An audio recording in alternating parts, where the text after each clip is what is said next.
గాదే సాయి కృష్ణ మృతి కేసులో అంటే సిట్ రోజుకొక దర్యాప్తులో కీలక అంశాలను వెలుగులోకి తీసుకొస్తూనే ఉంది. అండ్ నిన్న వాళ్ళ యొక్క మదర్ విజయలక్ష్మి కూడా ఒక ప్రెస్ మీట్ లాంటి నిర్వహించి నా కొడుకు బూడిదైనా నాకు ఇవ్వండి, లేకపోతే నేను ఈ స్టేషన్ లోనే ఆత్మాహుతికి పాల్పడతాను అని కూడా ఆమె కొంచెం భావోద్వేగంగా వ్యాఖ్యలు చేయడం జరిగింది. అండ్ పిఎస్ లో అంటే పోలీస్ స్టేషన్ లో ఉన్నటువంటి బూడిద నా కొడుకుదే అని నిర్ధారణ ఏంటి అన్నట్లుగా కూడా మాట్లాడడంతో పాటుగా పవన్ కళ్యాణ్ మీద కూడా కొన్ని వ్యాఖ్యలు చేయడం జరిగింది సార్. అంటే రైట్, అంటే పవన్ కళ్యాణ్ పైన చేసిన వ్యాఖ్యలు అంటే ఇది ముందు నుంచి కూడా వాళ్ళ బంధువులు మాట్లాడుతున్నారు. మీ జనసేన సానుభూతి పరులమి, రెండోది ఇక్కడ జనసేన కోసం ఓటేసాము, ఇవన్నీ మాట్లాడుతున్నారు. అది ఒక అంశం. అయితే ఇప్పుడు ఏంటంటే ఇక్కడ తల్లి చేసిన వ్యాఖ్యలు, తల్లి విజయలక్ష్మి చేసిన వ్యాఖ్యలు నిన్న మనం చూసాం. అక్కడ ఎన్టీఆర్ జిల్లా సబ్ కలెక్టర్ ఆఫీసులో దీనిపైన విచారణ జరిగిన నేపథ్యానికి సంబంధించి తల్లి విజయలక్ష్మి కొన్ని ఆరోపణలు చేశారు. ఒకటి ఏంటి, తన కుమారుడిని కాళ్ళకు మేకులు కొట్టి చిత్రహింసలు పెట్టి చంపారు, తన కుమారుడి బూడిద ఎముకలు తమకే చెందినవేనన్న నమ్మకం కూడా లేదని ఆమె ఆరోపణలు చేశారు. అంటే ఇప్పుడు నమ్మకం లేదు అన్న ఆరోపణలో ఒక తల్లి ఆవేదన అర్థం చేసుకోవచ్చు. కానీ ఇప్పుడు సాయికృష్ణ లేడనేది తేలిపోయింది. రిమాండ్ రిపోర్ట్ లోనే కస్టోడియల్ డెత్ జరిగింది, బాడీని కూడా డిస్ట్రాయ్ చేశారని చెప్పారు. ఒకవేళ అది దొరికితే ఖచ్చితంగా డిఎన్ఏ టెస్ట్ ఉంటుంది, దానికి ఉండి అది సాయికృష్ణకు చెందిందా కాదనే తేలాల్సి ఉంది. ఎందుకంటే సాయికృష్ణ తల్లి ఒక ఆరోపణ చేసింది కాబట్టి దాన్ని రుజువుపరచాల్సిన బాధ్యత కూడా పోలీసుల పైన ఇక్కడ ఉంది.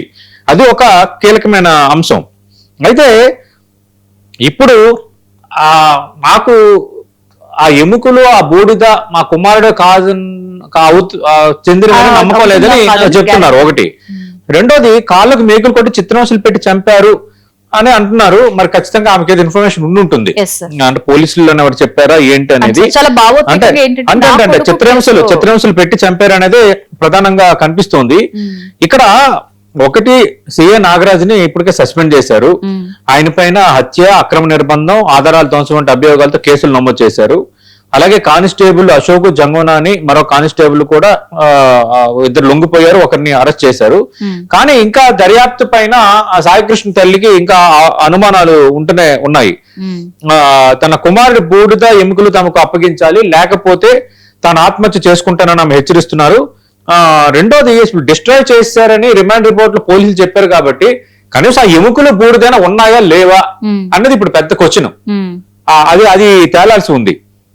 రెండోది, ఇలాంటి హత్యలు ఇంతకు ముందు కూడా జరిగి ఉండొచ్చు, నా తనయుడికి జరిగినట్టుగా జరిగి ఉండొచ్చు అన్న అంశాన్ని కూడా ఆమె మెజిస్ట్రేట్ విచారణలో ప్రస్తావిస్తున్నారు.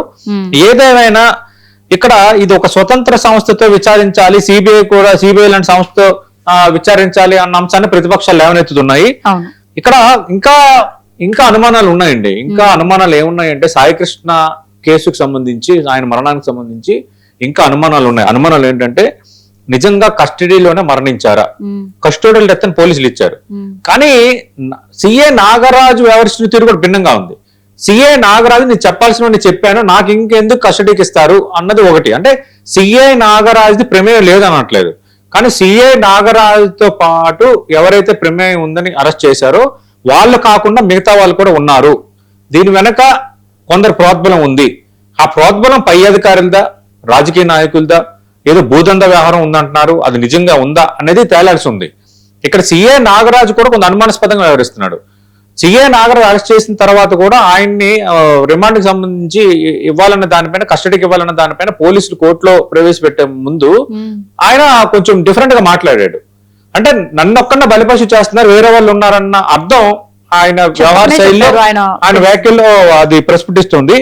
అందుకు ఇక్కడ ఏంటంటే నిజంగా కస్టడీలోనే మరణించాడా, మృతదేహాన్ని ఎక్కడికి తరలించారు, రహస్యంగా దహనం చేశారా, సీసీటీవీ ఫుటేజ్ ఎందుకు మాయమైంది, ఇందులో కేవలం ఒక సిఏ నాగరాజ్ పాత్ర మాత్రమే ఉందా, లేక మరికొందరు పోలీస్ సిబ్బంది కూడా భాగస్వాములా, వీటన్నిటికి సంబంధించి పూర్తి వివరాలు తెలియాల్సి ఉంది. మనకి కస్టోడియల్ డెత్ జరిగిందని, తర్వాత కృష్ణలంక శ్మశానానికి తీసుకువెళ్లారని అప్పటి వరకు ఉన్న ఇన్ఫర్మేషన్.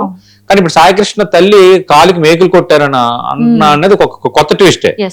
ఎలా తెలిసింది ఆమెకు నిజంగా కొట్టారా, ఆమె ఏమైనా డెడ్ బాడీని చూసిందా, లేక అంతకు ముందు ఏంటి అంటే సమ్ ఫిషీగా ఉంది. రెండోది ఏంటి, ఎముకలు బూడిద ఇప్పించాలని కోరుతోంది, లేదంటే ఆత్మహత్య చేసుకుంటా ఉంటుంది. డిమాండ్ రిపోర్ట్ లో ఏమన్నారు, కస్టోడియల్ డెత్ అయిపోయింది, బాడీ కూడా డిస్ట్రాయ్ అయిపోయింది అన్నారు. కానీ ఎక్కడ డిస్ట్రాయ్ చేశారు అంటే డిస్ట్రాయ్ అంటే మొత్తం నాశనం చేశారు. ఎవరు చేశారు అనేది, రెండోది ఎక్కడ చేశారు అనేది. తల్లికి కనీసం ఇప్పుడు ఇవ్వాలి కదా, అస్థికులు అంటాం మనం, ఎముకలు బూడిద ఆమంటున్నారు కానీ దాన్ని మనం అస్థికులు, కనీసం అస్థికులను ఇవ్వాలి కదా. ఆ ఇచ్చే అంతగా ఆధారాలు ఉన్నాయా లేవా, నిజంగా మన పోలీసులు ఇస్తారా ఇవ్వరా అనేది ఇప్పుడు బిగ్ క్వశ్చన్. అందుకు నిన్న ఆమె చేసిన వ్యాఖ్యలు అనేవి మళ్ళీ ఇంకా కొత్త అనుమానాల్ని రేకెత్తిస్తున్నాయి, అలాగే వీటి విషయంలో ఒక కొత్త ట్విస్ట్ కు కారణమవుతున్నాయి. Yes sir. సో ఆవిడ చాలా ఆవేదన వ్యక్తం చేశారు. అంటే ఏంటంటే ఈ యొక్క ఇష్యూలో నాకు న్యాయం జరిగేంత వరకు కూడా ఈ పోరాటాన్ని ఆపను అన్నట్టుగా కూడా ఆవిడ మాట్లాడడం జరిగింది సార్. చూద్దాం మరి ఏమవుతుందో అనేది, ఎందుకంటే రోజుకొక ట్విస్టులు బయటపడుతూ ఉన్నాయి. సో చూద్దాం sir. Thank you so much sir. Right, thank you Lakshmi.